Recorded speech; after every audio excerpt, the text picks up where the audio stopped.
Hello my dear students. In our today's class we are going to learn and we will try to understand the fertilization. In fertilization there are so many events.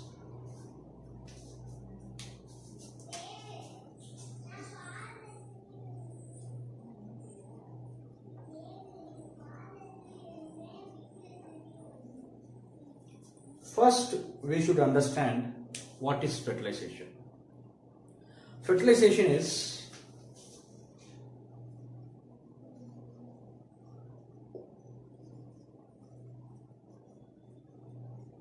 fusion of gametes, both male and the female. This is a male, this is a female gamete.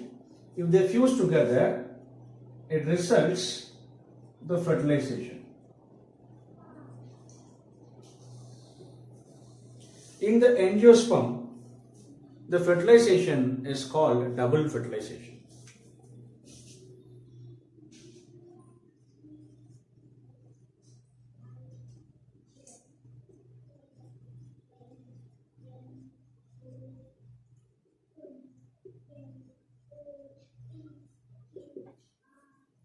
So what are the events occur during the fertilization? We should study that. The events of the fertilization. We can list out the events. It is pollen germination to form the pollen tube, pollen germination on stigma, and the same pollen germination in the style region of the gynoecium, and the movement of pollen tube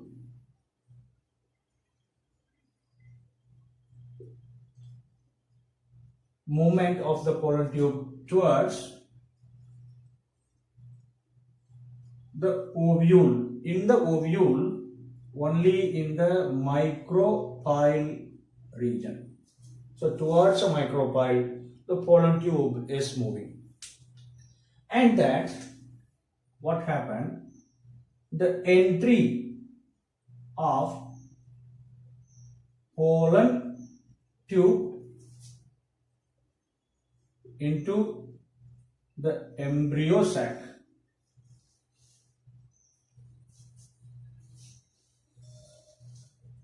Finally, release of gametes.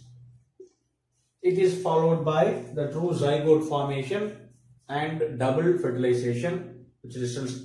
It is because of the triple fusion. Because of triple fusion. கருவுறுதல் அப்படிங்கிறது இரண்டு கேமெட்டுகள், ஆண் மற்றும் பெண் கேமெட்டுகளினுடைய இணைவு மூலமாக நடைபெறுகிறது. ஆனா அந்த பூக்கும் தாவரங்கள்ல அது இரட்டை கருவுறுதல் அப்படின்னு நாம அதை சொல்றோம். அதுல நிறைய நிகழ்வுகள் இருக்கு. என்ன நிகழ்வுகள் இருக்கு? முதல்ல மகரந்த துகள்கள் மகரந்த குழாயை உருவாக்குறதுக்காக சூலக முடி அதுல போய் விடணும். இதுதான் முதல் நிகழ்வு. இரண்டாவது நிகழ்வு என்ன? போலன் டியூப், மகரந்த குழாய் வளர்ந்தது. மகரந்த குழாய் அந்த சூலக தண்டு வழியாக வளர்வது, அதுதான் இரண்டாவது நிகழ்வு. மூன்றாவது என்ன? அந்த போலன் டியூப் மறுபடியும் நீட்சி அடைகிறது. எதை நோக்கி? சூழினை நோக்கி நீட்சி அடைகிறது.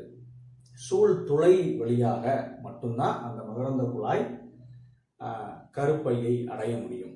ஸோ அதுதான் அடுத்தது. அதுக்கப்புறம் என்னாகும்? போலன் டியூப்ல இருக்கிற அந்த மேல் கேமிட்ஸ், சரியா? அந்த மேல் கேமிட்ஸ் சொல்றோம் இல்லையா, ஆண் கேமிட்டுகள். இந்த கேமிட்டுகள் எல்லாம் கருப்பைக்குள்ள அது இன்ட்ரடியூஸ் ஆகும். அதுதான் அடுத்த நிகழ்வு, சரியா? இப்போ இதை நம்ம டீடைல்டா பார்க்கணும். ஃபர்ஸ்ட் இன்ஃபர்மேஷன் அப்போ போலன் ஜெர்மினேஷன் ஆன் ஸ்டிக்மா, இதை நாம இன்னைக்கு ஸ்டார்ட் பண்ணலாம். So pollen germination on stigma, we would study this. நாம இதை அண்டர்ஸ்டாண்ட் பண்ணணும், சரியா?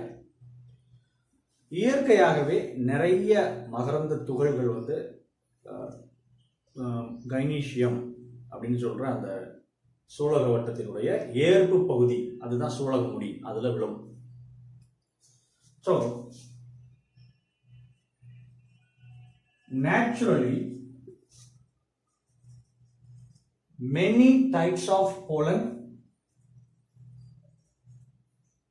received by the receptor region or falls on receptor region of stigma. இது வந்து இயற்கையாகவே நடைபெறும் ஒரு நிகழ்வு. But all of them do not germinate to form the pollen tube. என்ன சொல்றோம்?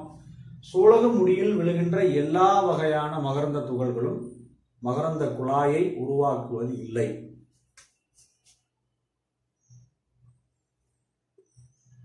All of them do not germinate to form the pollen tube. To form the pollen tube, all the pollen grains which falls on the stigma do not germinate. Okay. அப்போ இதுக்கு என்ன அர்த்தம்? இணக்கமான மகரந்த துகள்கள் மட்டும்தான் சூலக முடியை அடைந்தவுடன் வளரும். அதுதான் முக்கியம். So pollen falls on the stigma. ஆனா இந்த போலனோட growth, மகரந்த துகளினுடைய வளர்ச்சி அப்படிங்கிறது இருந்தா மட்டும்தான் கருவுறுதல்ங்கிற நிகழ்வு நடைபெறும். அப்ப நம்ம எப்படி எடுத்துக்கணும்? the compatible pollen.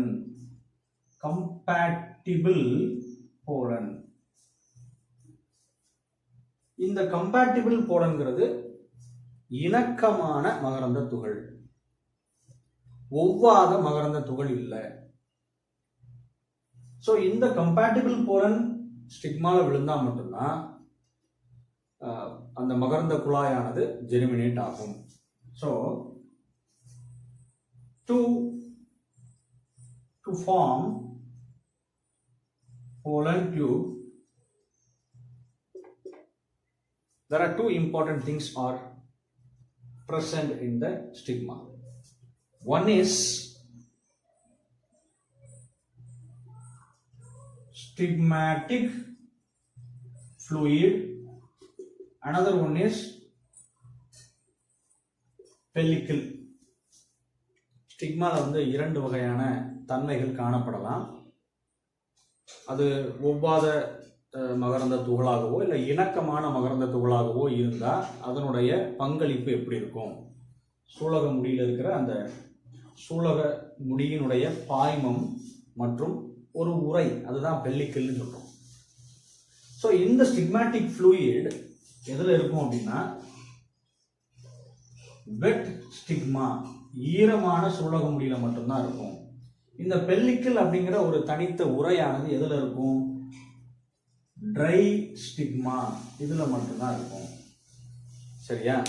இந்த தன்மை, சூலக முடியினுடைய இந்த தன்மை, ஒரு மகரந்த துகள் சூலக முடியில் விழுந்த உடனே அது ஒவ்வாத மகரந்த துகள் இல்ல இணக்கமான மகரந்த துகள் அப்படிங்கிறத தீர்மானம் பண்றது என்ன அப்படின்னு கேட்டீங்கன்னா, இந்த ஸ்டிக்மாட்டிக் fluid in the wet stigma, pellicle in the dry stigma.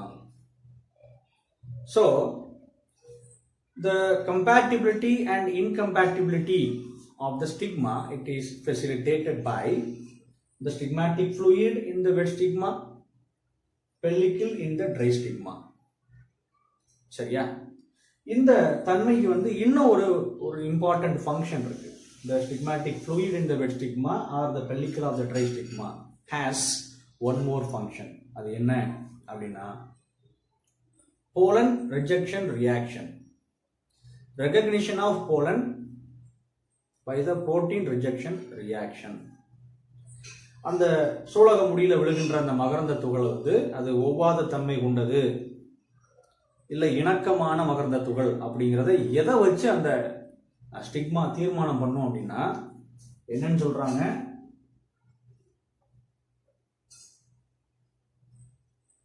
recognition of pollen by protein rejection reaction. சரியா? இதன் மூலமா தான் ஒரு மகரந்த துகளானது சூலக முடியை அடைந்தவுடன் வளருமா வளராதா அப்படிங்கிறத நாம தீர்மானம் பண்றோம். ஆனா இயற்கையாவே பாத்தீங்கன்னா compatibility or incompatibility, இதைத்தான் நம்ம வந்து இணக்கமான அல்லது ஒவ்வாத அப்படிங்கிற வார்த்தையில நம்ம எடுத்துக்கணும். இந்த கம்பேட்டிபிலிட்டி ஆர் இன்கம்பேட்டிபிலிட்டி அப்படிங்கிறது வந்து நாம மகரந்த துகள் படிக்கும்போது படிச்சுட்டு இருக்கிறோம். ஆக்சுவலா இது எப்படி நாம இதை புரிஞ்சுக்கிறது போது அதை தெரிஞ்சுக்கணும் நம்ம. சரியா? நான் ஒரு 2 இன்ஃபர்மேஷன் சொல்றேன். என்னெல்லாம்? இந்த கம்பேட்டிபிலிட்டி ஆர் இன்கம்பேட்டிபிலிட்டி எக்ஸிஸ்ட், காணப்படுகிறது. எங்க? within the same species or between the species. இரண்டு வெவ்வேறான சிற்றினங்களுக்கு இடையே காணப்படலாம், அல்லது ஒரே வகையான தாவரத்துல இந்த கம்பேட்டிபிலிட்டி அல்லது இன்கம்பேட்டிபிலிட்டி காணப்படலாம். நான் வந்து இந்த இன்கம்பேட்டிபிலிட்டி, ஒவ்வாத தன்மை அப்படிங்கிறத வச்சு நான் ஒரு உதாரணம் சொல்றேன். எப்போ ஒரே சிற்றினங்களுக்கு இடையே அந்த மகரந்த துகளானது சூலக முடியில விழுந்து வளரலையோ அதை நாம வந்து என்னன்னு சொல்றோம்? இன்கம்பேட்டிபிலிட்டின்னு எடுத்துக்கணும். புரிஞ்சுதா? இதை வந்து என்னன்னு சொல்றாங்கன்னா செக்ஷுவலி இன்கம்பேட்டிபிள் போலன் அப்படின்னு சொல்றோம். சரியா? இனப்பெருக்கம் மூலமாக ஒவ்வாத தன்மை கொண்ட, இல்ல இனப்பெருக்கத்தில் ஒவ்வாத தன்மை கொண்ட மகரந்த துகள். இது எப்ப சொல்றோம்? நம்ம ஒரே சிற்றினத்துக்குள்ள மகரந்த சேர்க்கை நடைபெறும் போது மகரந்த துகளானது மகரந்த குழாயை வளர்க்கவில்லை. அதுக்கு காரணம் என்ன? Compatible incompatible condition. இங்க இன்கம்பேட்டிபிள் கண்டிஷன் தான், ஒவ்வாமல் இருப்பதனால தான், இணக்கமற்று காணப்படுறதுனால தான் மகரந்த குழாய் வளரல அப்படின்னு சொல்றாங்க. சரியா? ஆனா நமக்கு தேவையான இன்ஃபர்மேஷன் என்ன அப்படின்னா நம்ம இதுல இருந்து எடுத்துக்கிறோம். ஒருவேளை கம்பேட்டிபிள் போலன் கிரைன், இணக்கமான மகரந்த துகள் சூலக முடியை அடைந்தால் அதுல நடக்கிற முதல் நிகழ்வு என்ன? the first event if the compatible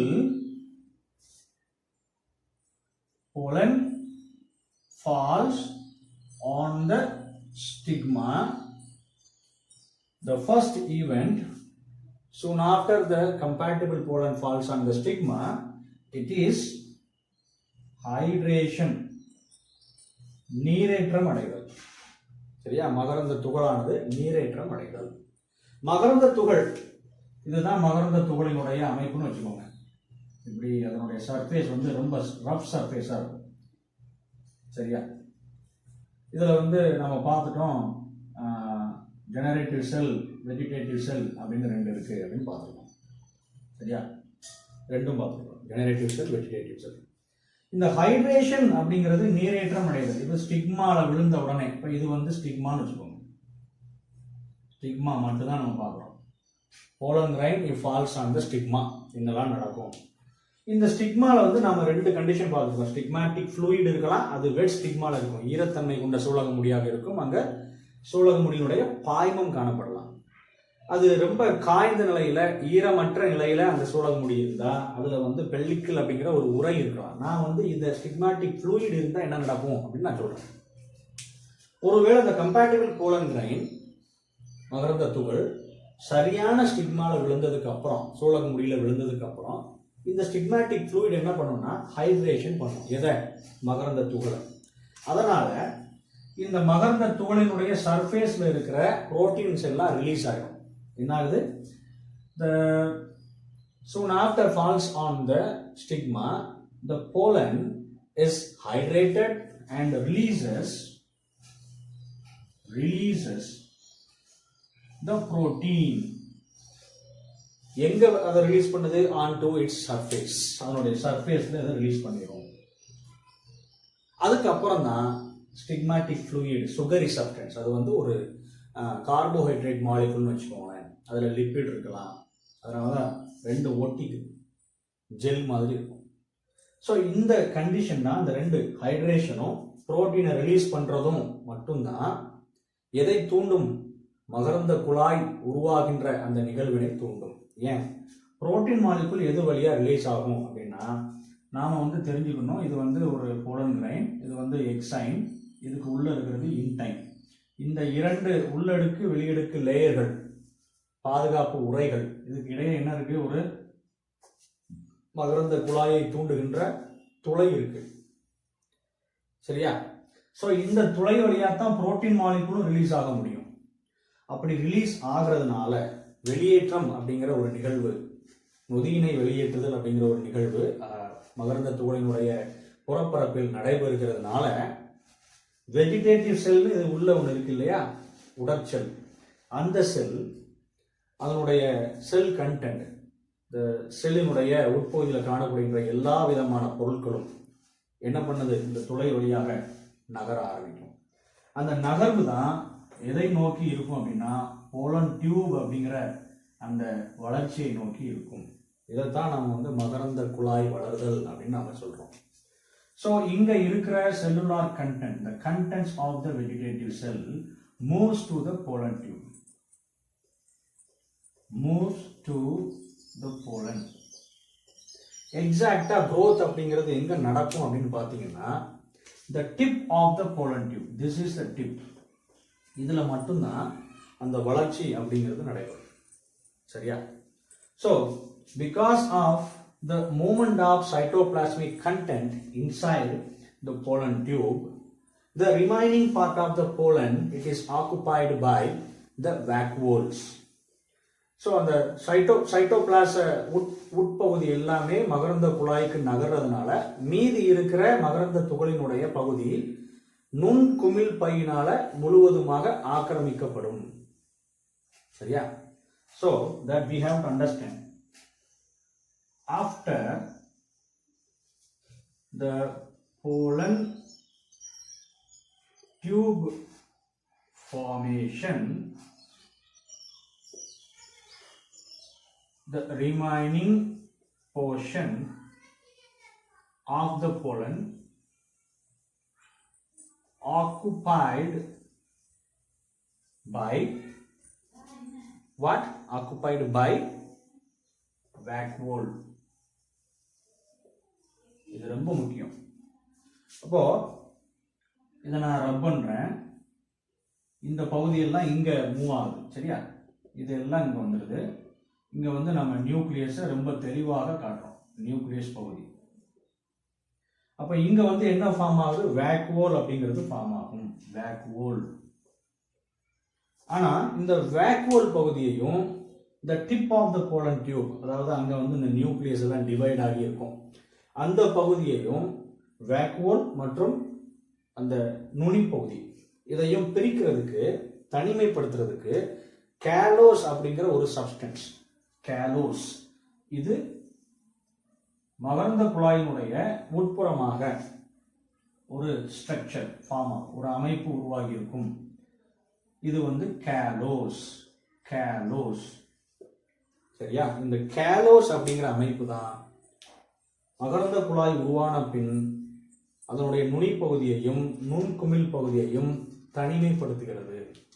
ஏன்னா மறுபடியும் வேக்யூல் இது உள்ள மூவ் ஆகக்கூடாது, வெற்றிடம் அப்படிங்கிறது உருவாகும். சரியா? அந்த நியூக்ளியஸ் ஆன் கேமெட்டுகள் உருவாயிருக்கு இல்லையா, அதனுடைய வேலை அப்படிங்கிறது தடைபடும். அதை நிறுத்துறதுக்காக என்ன இருக்கு? அங்க காலோஸ் அப்படிங்கிற ஒரு சப்ஸ்டன்ஸ் ஃபார்ம் ஆயிருக்கும். So the remaining portion of the pollen is occupied by the vacuole and it cuts off from the tip by the callose plug. நல்லா தெரிஞ்சுக்கோங்க, போலன் டியூப் மகரந்த குழாயானது எங்க மட்டும்தான் வளர்ச்சியை காட்டுகிறது அப்படின்னா இந்த டிப், அதனுடைய நுனி பகுதியில மட்டும்தான். அந்த புறக்கோடி, the extreme tip of the pollen tube, it is always the extreme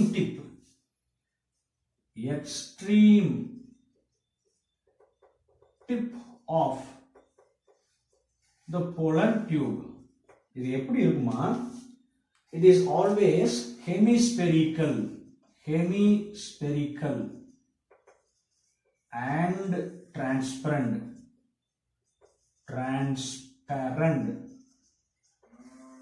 when viewed under microscope. அது எப்படி இருக்கு? hemispherical ஆகவும் transparent.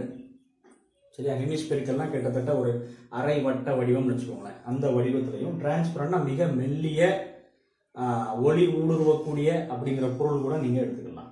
இப்படி இருக்கிற அந்த புறக்கோடி நுனி பகுதி வந்து என்னன்னு ஒரு நேம் கொடுக்குறோம் நாம. அதோட பேர் என்னன்னு கேட்டீங்கன்னா கேப் பிளாக். ஸோ எப்போ மகரந்த குழாயினுடைய வளர்ச்சி நிறுத்தப்படும் இயற்கையாகவே அப்படின்னா இந்த ஹெமிஸ்பெரிக்கல் டிரான்ஸ்பரண்ட் கேப் பிளாக் அதனுடைய அமைப்பு எப்போ மாறுபடுதோ அப்போ இந்த போலன் டியூபோட வளர்ச்சி அப்படிங்கிறது நின்றோம். சரியா?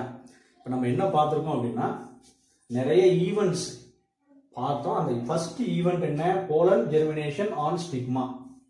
இதைத்தான் நாம பார்த்துருக்குறோம். சரியா? இந்த போலன் ஜெர்மினேஷன் ஆன் த ஸ்டிக்மாக்கு அப்புறம் நம்ம என்ன பார்க்கணும்? Pollen germination in the style of the stigma. சரியா? மகரந்த துகள் சூலக தண்டின் வழியாக வளரும் போது எப்படி இருக்கும்? அப்ப நம்ம சூலக தண்டை பத்தியும் படிக்கணும், மகரந்த குழாயை பற்றியும் மறுபடியும் படிக்கணும். சரியா? So don't forget, if you like this video, you share this video and subscribe my channel. Thank you students. Like share சொல்ல கூடாது, நீங்க மட்டும் ஏன் சொல்றீங்க?